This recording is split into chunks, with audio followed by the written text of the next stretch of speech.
ورحمة الله وبركاته. بسم الله الرحمن الرحيم. الحمد لله رب العالمين والصلاة والسلام على أفضل الخلق وسيد المرسلين سيدنا وحبيبنا ومولانا محمد وعلى آله وصحبه أجمعين. Inshallah, nice to be with you all on this blessed 26th night of Ramadan. SubhanAllah, how quickly the nights are going. We are in the 26th juz, of course, on the 26th night. By the way, we are going to be doing our Khatam program as we usually do on the 29th. So for everybody to catch up a little bit. Be good idea if people are reading at home, praying Taraweeh and are reading juz a night to catch up a little bit in these last couple of nights so that we all finish collectively, inshallah, on the 29th night. And that way, the khatam, the ending, the sealing of of our reading of this reading of the Quran will be something that all of us will share in, inshallah. So in Surat Al-Hujurat, Surat Al-Hujurat is the 49th surah. We see from the beginning of the surah, a few ayahs in, there's very interesting ayats that all of them have a story behind these particular verses. So I decided to choose just one, and this is ayah number 6. And what happened is there was a man in the time of the Prophet ﷺ. His name was Walid ibn Uqbah. And Walid, he was sent by the Prophet ﷺ to go to a particular place, a particular people, Bani al-Mustaliq, and to go as a sadaqah collector to them, as a zakat collector to those people. And he had some previous animosity with them. So Walid, he works for the Prophet ﷺ, supposed to go to these people and collect zakat, but he has some previous, animosity with them. And what happens is when they hear him coming, when this tribe, Bani Mustaliq, they come, when they hear him coming, they ride out to go see him. When he sees them, or when he hears them coming, this man Walid, he gets scared because of this previous animosity. He hears this, they're riding towards him, they're coming towards him, he gets scared. So he goes back to the Prophet ﷺ and he tells the Prophet ﷺ that those people that you sent me to, they were thinking of killing me. They were trying to kill me. And they didn't want to give sadaqah. And so, excuse me, alhamdulillah. And so they didn't want to give sadaqah. And so the Prophet ﷺ, he thinks about going to battle with these people because they were, not fulfilling a basic right that they were supposed to fill, which is in the giving of the zakat. And so then this went on, and there were some other matters that happened there. But the point was that this man Walid, he brought back fake news.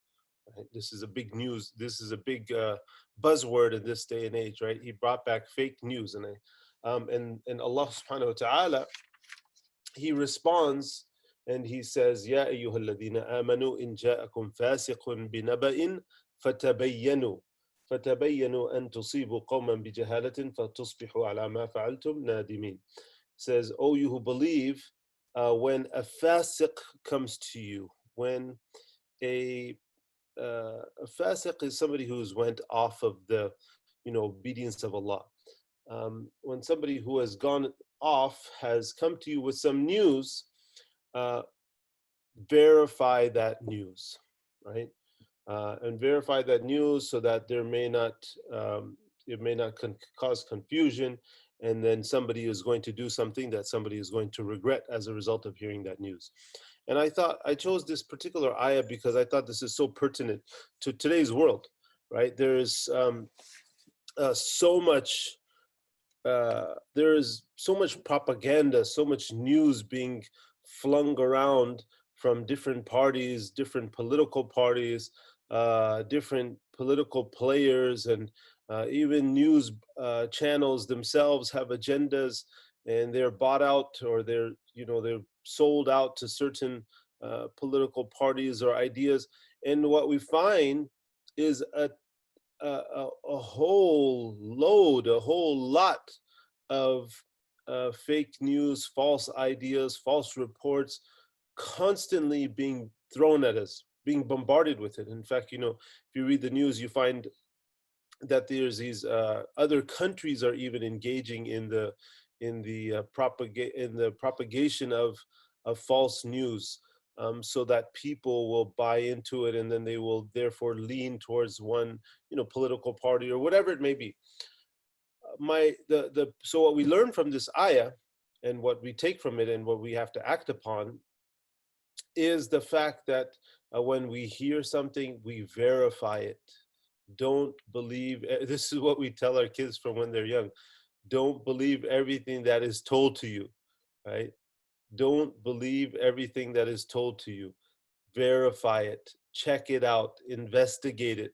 Don't simply press your forward button, your resend button, because it seems, because it's very provocative, it's very, so even if it's about the Quran, even if it's about our Prophet ﷺ, even about if it's about Islam, and even if it's favorable, you don't just blindly forward every single piece of information that we get, and we don't, verify. We don't, excuse me. We don't believe every single piece of information we get without verifying it, and that's the essence of hadith sciences, right? When somebody says, for example, um, uh, Allah subhanahu wa ta'ala says, you just have to look in the Quran. Is it there or is it not? There's nothing to, we don't have to, there's nothing else to it. Open the Quran, show me where it is. If somebody makes a claim, show me where it is in the Quran. If somebody says, well, the Prophet sallallahu alaihi wasallam said something, well, again, the same thing. Show me where it is. And as the scholars, they say, if you are going to make a claim about something in Islam, that Islam says this or Islam says that, then you have to have a proof. You have to have evidence. And if you're going to bring in evidence, if you're going to bring a proof, then it has to be a sound proof, meaning it has to be an authentic report. There's Anybody can say the Prophet sallallahu alaihi wasallam said this, said that. Anybody can say that. Where is the reference for that? Where is the authenticity that backs up that claim? And so it's, this concept is a central concept in our deen. The concept of verification, of ensuring that the information in the news that we hear, whether it be related to worldly matters or whether it be related to religious matters, doesn't matter. We always are very conscious and careful about fully verifying that news. Um, so may Allah subhanahu wa ta'ala make us from those who, when we hear something, we ensure that this is actual, factual, religiously based, Quran and Sunnah grounded information. And that takes some effort, right? That takes a little bit of effort. People don't want to put in the effort, or just to check with somebody that you rely upon. Sheikh Google is not always reliable. He's good for some things, but he's not good for other things. And so be conscious of what you source and where you source it from. And may Allah subhanahu wa ta'ala allow us to always follow the truth, and may Allah always allow us to stay away from what is false. وصلى الله على سيدنا محمد وعلى آله وصحبه أجمعين.